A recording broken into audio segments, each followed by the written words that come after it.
Welcome back. It's time for What's Up and About. And look who it is. It's MM. Hi. Thanks for the tea, Titi. Wow. Yeah, she took the tea.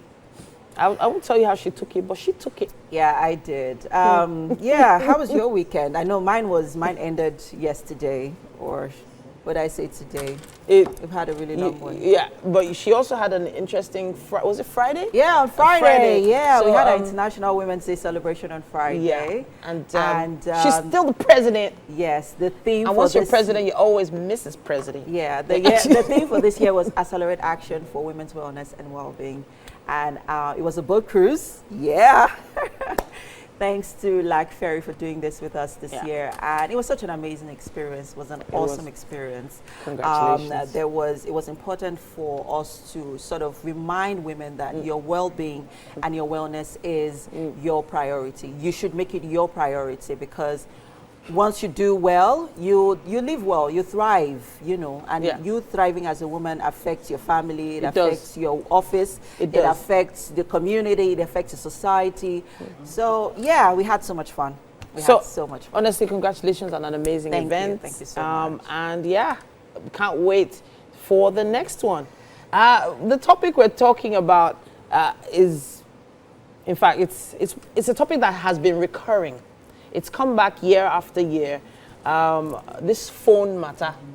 Phones are still an issue, still a topic for conversation after so long when it comes to couples and spouses. Now, this is how the post goes. It says, don't date or marry someone whose phone you cannot access. What are they hiding?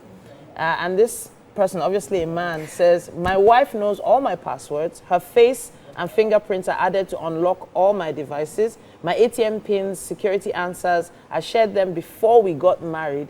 I believe it should be like that. If you can't let your spouse access your phone, then marry your secrets. Life is too short to be playing hanky-panky when you can be confidently wayward. That last line threw me. So I don't know. It keeps coming back, though. Yeah, for this whole thing, find what works for you. So there are some people who want their privacy, and it's not because whether they're doing something or not doing something. You understand? And if you find what works for you, you go with it, because there's just a lot of all these things that people throw around and tell you how if you are not going, if you don't have the password to someone's phone, the person is definitely holding out on you or something like that. Okay. It doesn't matter for me. Find what works for you. If it's privacy, if it's your own and you want to just maintain your own, and it works for you, so be it. That's just what I think about it. There's also something very delicate about things like ATM pins and passwords. So, as much as you want to trust your significant other, you don't know about the people in their immediate space. What if me as a wife, I write down my husband's ATM pin somewhere, and God forbid my phone goes missing? And guess what? That's where our life savings is or something. God forbid. And it gets access. God forbid. Yes, because, do you understand what I'm saying? So there's something very delicate about that level of trust. Why did they even bring pin inside, Seth? No, so that's what he said. He said, who is he? His ATM pins. The person who posted. Solomon Bucci. Yes. So now, I understand if, for instance, there's, God forbid, an emergency, the person is in the hospital, you need to pay for something, your significant other needs to be able to access funds to pay for your medical care or whatever, right? There are those cases. And if, God forbid, something happens to you and you're not available to do something for your family, your wife has access to your funds, so she can help, she can support the family while you're not, available. So there are those areas of things. Oh, well, this conversation actually brings to the fore a lot of things. And it also begs the question, should you have secrets? Should you hold secrets against your partner? Like, should you keep secrets from your partner? Because, I mean, not giving them access to your phone means that you're hiding something. But then, we've had these conversations. Relationship experts have come on the show and they've talked about, some would say that you shouldn't keep secrets from your partner. Others would say it is important that you have, not important, but there's nothing wrong, right, from, keeping some things from your partner. And that's okay, because, as human beings, There are certain things that you just want to, keep to yourself. You don't want to share with your partner, and that's okay. That's where boundaries come in, right? Now, should there be boundaries in a relationship between your partner? Yes. Yeah. There are boundaries. So I'm sitting on the fence on this one, to be honest. Really? Yes, I am, because I feel that every relationship is different, right? To each its own. It also depends on the person that you're in a relationship with. If you trust this person enough to not to compromise on your security, on your safety, on, protecting, also being able to protect you. Protect that secret. No, not even protect you, because other than the secrets, there's also protecting you from in-laws. From if it's a baby, if it's a mama's baby, that one is also to question. That be, but there's if mommy's boy, mommy's boy. No, I mean mommy's boy. Mommy's boy. Okay. How much information can you keep from mommy when it comes to your relationship? I think those are questions that you need to ask yourself. If not, now on the question of going through your partner's phone. If you want to give yourself high BP, it's the quickest way. Well, it's better to just... If you want to give yourself a high blood pressure, especially if you have an extremely talented, I'm going to say talented first. Talented what? Talented spouse, an affluent spouse, an influential spouse. Before even money comes into this, if you have someone like that, the whole world is going to notice that your spouse is this way. And those are the things that make your spouse who they are. So this influential, affluent, probably handsome or beautiful person is also going to shine their light out to the world. Do you think people will not see it? They're going to see it.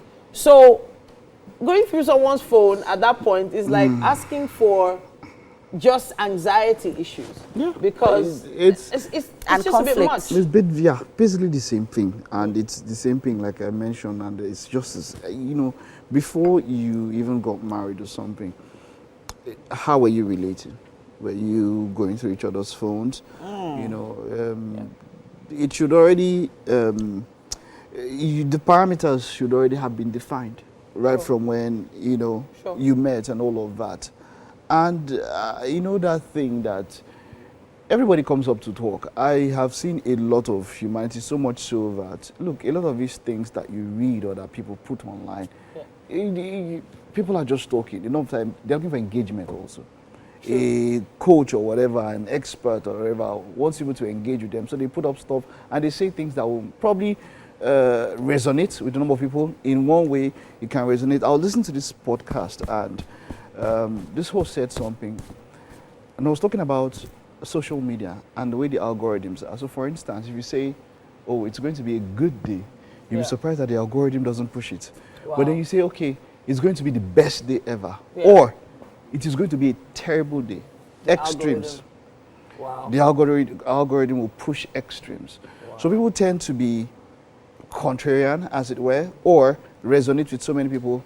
And so, look, with everything, you find what works for you, find what has been working for you. Don't go and see something and think that you want to now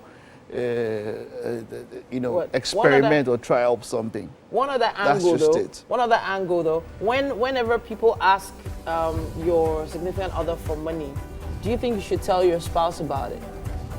What do you think? Well, if I find out, I'm not going to find it funny, because why didn't you tell me?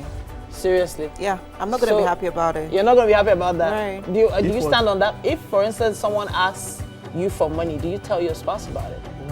Why? You don't think you need to? Why? Two completely different fences. So that's where communication comes in, because if you feel that, if we're completely honest and transparent in our relationship, with is one of the parameters that Mike talked about, it's very important. So if we can't have that sort of honest if we don't have that sort of level of honesty in our relationship, where you feel comfortable to let me know that you want to give money to someone of the opposite sex, which of course we know that a lot of women these days, they have motives. I beg you. You want to tell me, because from that money now, she now start having feelings, now start developing. It's kind, it's generous, it's benevolent. Wow. Then before you know, she start, thank you so much for the whole months. Thank you. Before you know it, thank you will now transcend into something. We have to go on a quick break. Honestly, I can't wait to hear your thoughts on this. Use our hashtag WakeUpNigeria on TVC and let us know.